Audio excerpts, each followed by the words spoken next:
here to present the fiscal year ending 2012 City of Shawnee budget. There's about 22 slides. Bear with me. I'll try to get through them, and if we have any questions along the way, please feel free to stop me. The general fund.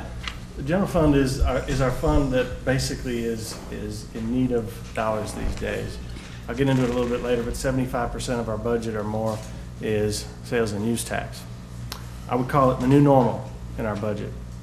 The new normal being, I don't think in the near future we're going to see some of the growth we've seen in the past in terms of our sales tax and use revenues.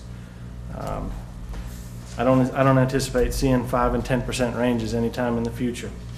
Well, I hope that these people that just approved about $6 million worth of construction, I hope that bought here locally and so forth. We're budgeting conservatively for this year, and fund balance for 2 years in a row is not used to balance the budget.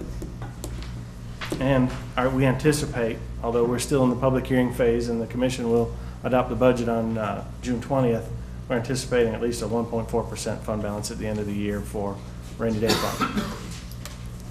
Projecting a modest 2% increase in sales tax and use tax revenue for fiscal year ending 2012 actual revenues.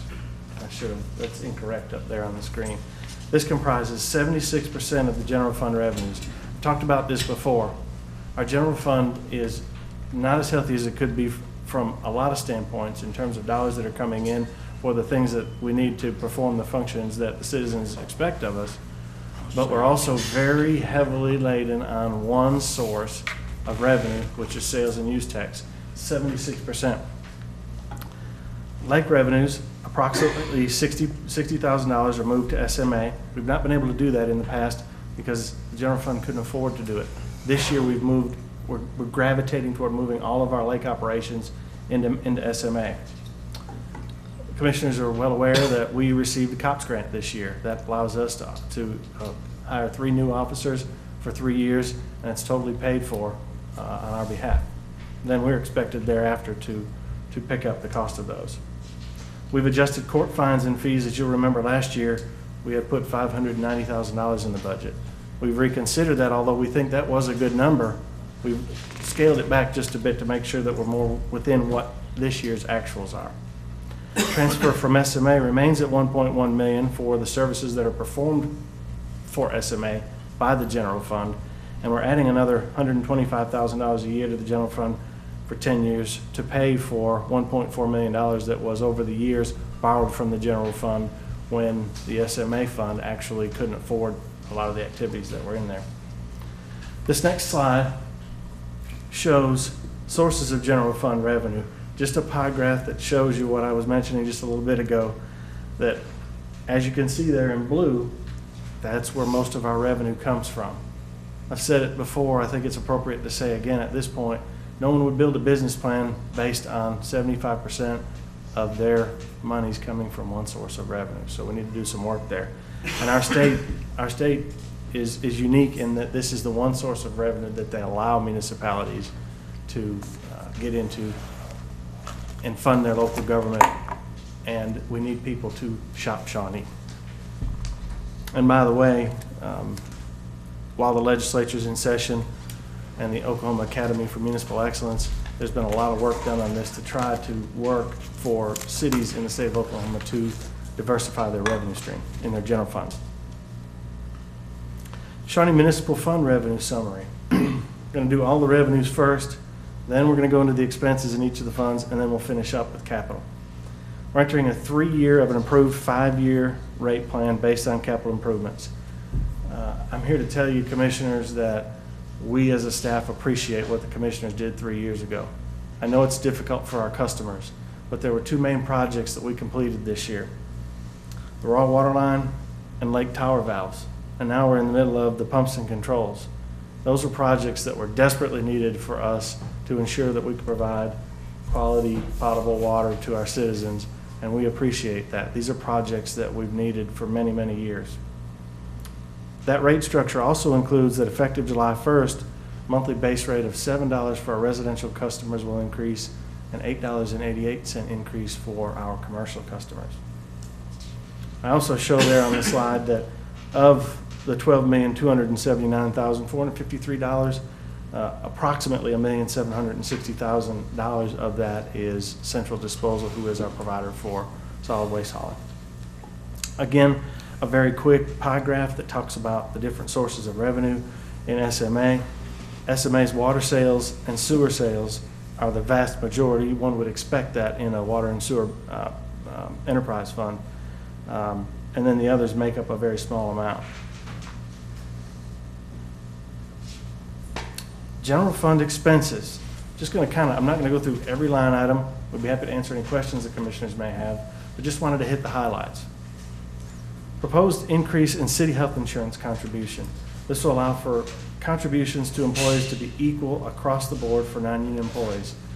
Commissioners are aware that it's something that I've wanted to work on for a couple of years. I think that the way that that got out of kilter, so to speak, when the collective bargaining agreements were able to negotiate in additional benefits, I think it sent the wrong message to our non-union employees.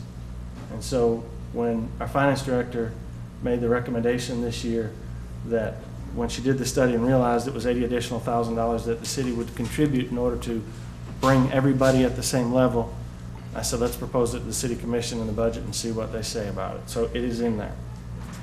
OMRF is up slightly, 23.09%. Police and fire remains at 13%. I listed 13% in there primarily because there was a lot of discussion among the legislature this year that they were going to try to pass on additional costs to the municipalities for their police and fire union pensions. That didn't happen, but it doesn't mean it won't happen in the future given their revenue situation.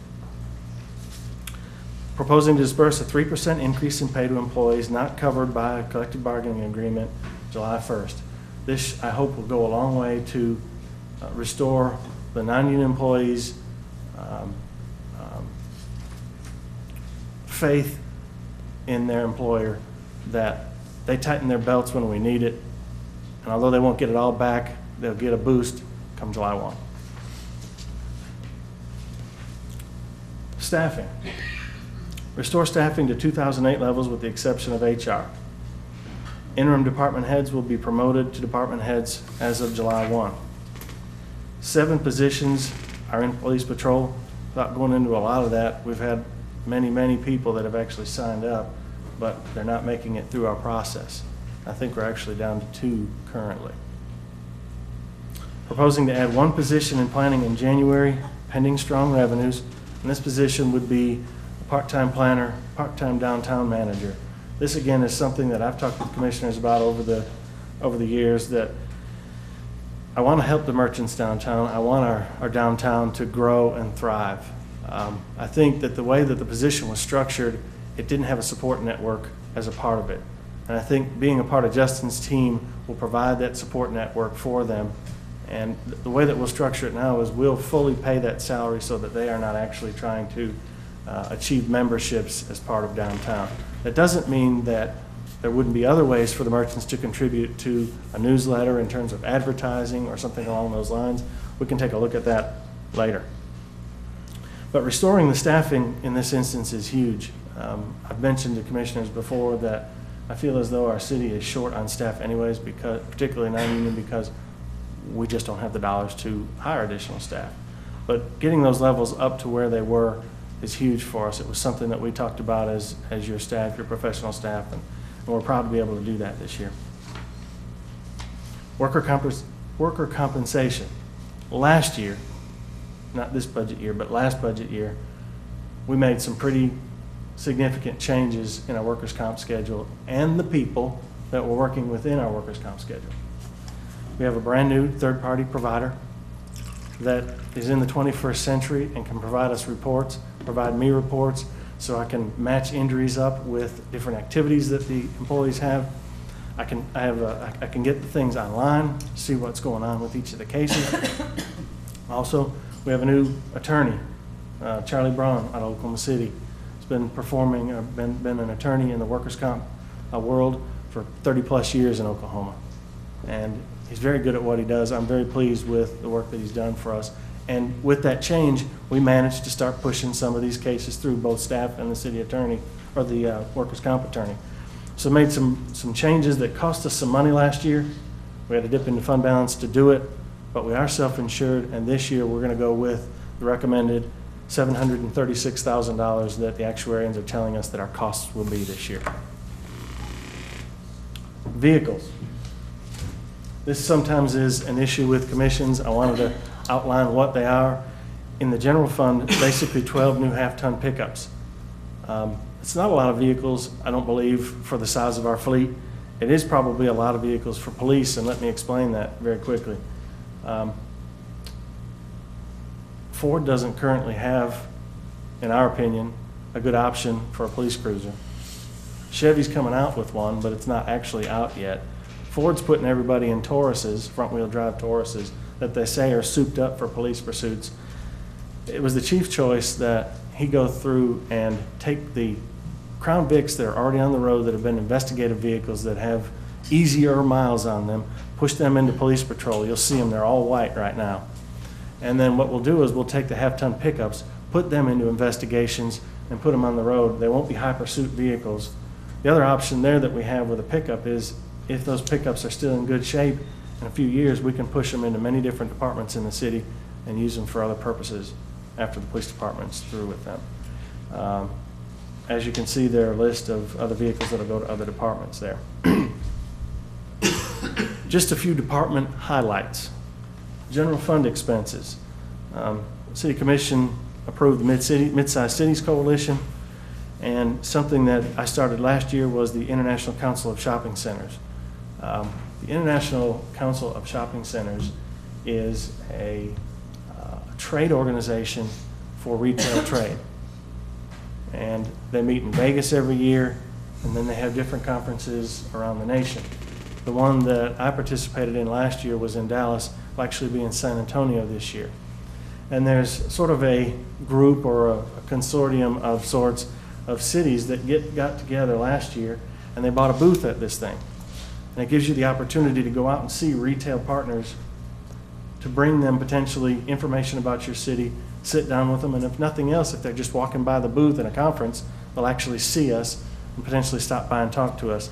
I think there's a total of 12 cities that have done that. It's something I'd like to continue into this budget year, and certainly attracting retail as well. Finance, reduced Crawford by $30,000. More work's being done in-house. The staff stabilized, they're doing a great job, and they're providing the work that we need them to provide and doing it efficiently, so we're able to do more in-house. Court, supervision by the city attorney. I'm here to tell you that it's going very well. It's going very well. The department's got a lot of new people in it. The city attorney provides some structure, some daily structure, and some guidance, and it's working very well. Jail costs are moved to court from police administration. After all, they're the ones that are actually bringing somebody who's being arraigned by the judge after they've been arrested for an unfortunate incident the next day. And so they should be watching how many days they're spending in there, whether the judge sentences them to additional time or time served as part of their sentence in order to pay it out. So it's a much more appropriate place for that to be.